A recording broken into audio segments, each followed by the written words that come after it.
علیکم ورحمۃ اللہ وبرکاتہ۔ امید ہے کہ آپ سب لوگ خیریت سے ہوں گے انشاءاللہ۔ آج ہم سبق نمبر 21 پڑھیں گے جس کا نام ہے وقف۔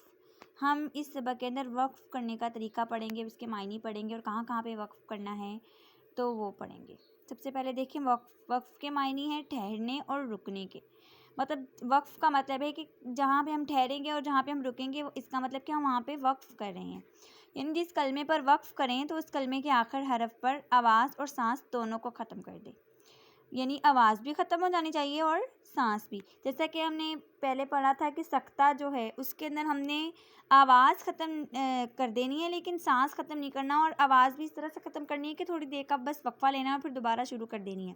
اگر ہم وہاں پہ بھی سانس ختم کر دیں گے تو اس کا مطلب کہ ہم نے وقفہ لے لیا، وقف کر لیا۔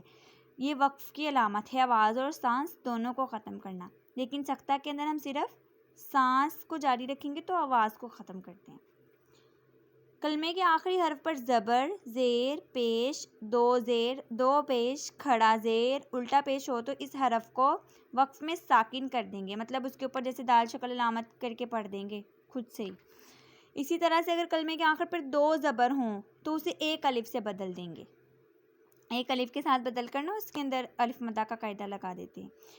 کلمے کے آخر میں گول تا، جیسے کہ یہ لکھا ہوا ہے ہا کے اوپر جیسے دو نقطے ہوں، مطلب اس کو گول تا کہیں گے، پر خواہ کوئی بھی حرکت ہو یا تنوین اسے وقف میں ہا ساکن سے بدل دیں گے، کیونکہ وہ ہا کے اوپر جیسے دو نقطے لکھے ہوئے ہیں لیکن اگر وقف ہو جائے گا، اس پہ کلمہ ختم ہو رہا ہے، آیت مکمل ہو رہی ہے، اگر آپ اعادہ کرنا چاہ رہے ہیں تو اس کے اندر ہم کیا کریں گے کہ ہم اپنی جب ہم نے اس کے اندر وقف کرنا ہے، اس کے اندر رکنا ہے تو ہم اس کو ہا ساکن کے ساتھ بدل دیں گے۔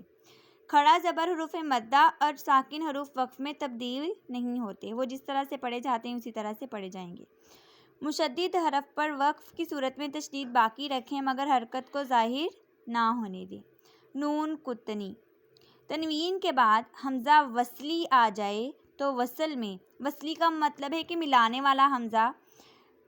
حمزہ وصلی آ جائے تو وصل میں حمزہ وصلی کو گراتے ہوئے تنوین کے نون ساکن کو زیر دے کر ایک چھوٹا سا نون لکھ دیا جاتا ہے، اسے نون قطنی کہتے ہیں۔ قرآن پاک کے اکثر کلمات پہ یہ والا قاعدہ لگتا ہے، آپ اچھے سے اس کو یاد کر لیں کہ اگر تنوین کے بعد حمزہ وصلی ملانے والا حمزہ اگر آ جائے، وصلی سے مراد ملانے والا،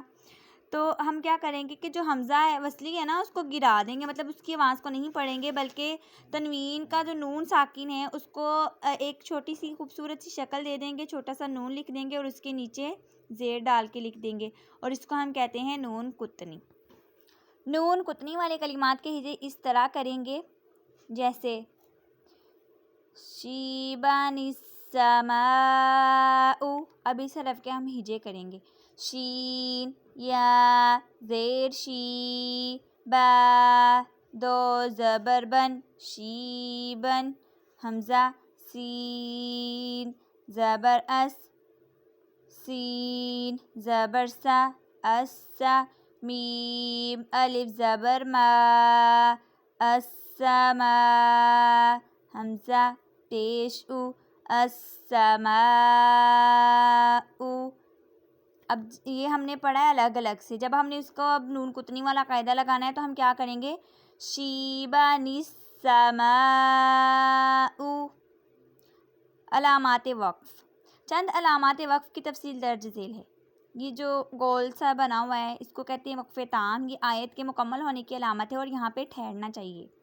میم، اکثر حروف کے آخر پہ مطلب آیت کے درمیان میں بھی لکھا ہوتا ہے یا پھر آیت جہاں پہ مکمل ہو رہی ہو اس کے اوپر بھی لکھا ہوتا ہے، یہ وقف لازم کی علامت ہوتی ہے اور یہاں پہ ٹھہرنا ضرور، یہاں پہ ٹھہرنا چاہیے، یہاں پہ لازم ہے وقف کرنا، وقف لازم ہے تو مطلب یہاں پہ ٹھہرنا بھی لازمی ہے۔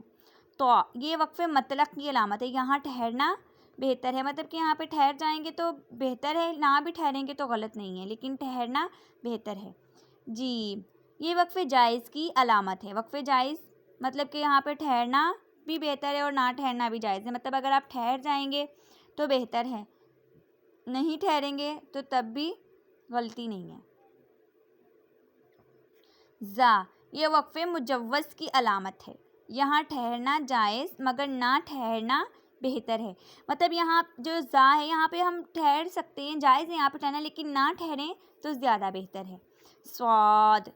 یہ وقف مرخص کی علامت ہے، یہاں ملا کر پڑھنا چاہیے، یہاں پہ وقف نہیں ہوگا۔ لام، یہ لام الف جو چھوٹا سا لکھا ہوتا ہے، اگر اکثر آیات کے اوپر ہوتا ہے یا آیات کے درمیان میں بھی لکھا ہوتا ہے، اکثر ایک آیت میں 2 مرتبہ بھی لکھا ہوتا ہے، یہ اگر آیت کے اوپر لکھا ہو تو ٹھہرنے اور نہ ٹھہرنے میں اختلاف ہے، مطلب کہ ٹھہر بھی سکتے ہیں، ظاہر سی بات ہے وہ وقف تام کی علامت ہے، وہاں پہ ہم ٹھہریں گے، لیکن اگر ہم چاہیں تو ہم ملا کے بھی پڑھ سکتے ہیں اگلی والی آیت کے ساتھ، اور اگر آیت کے علاوہ لام الف لکھا ہو تو نہ ٹھہریں، کیونکہ اس پہ ٹھہرنے کا نہیں کہا گیا، تو اس کا مطلب کہ ہم اس کے اوپر نہیں ٹھہریں گے۔ ایادہ،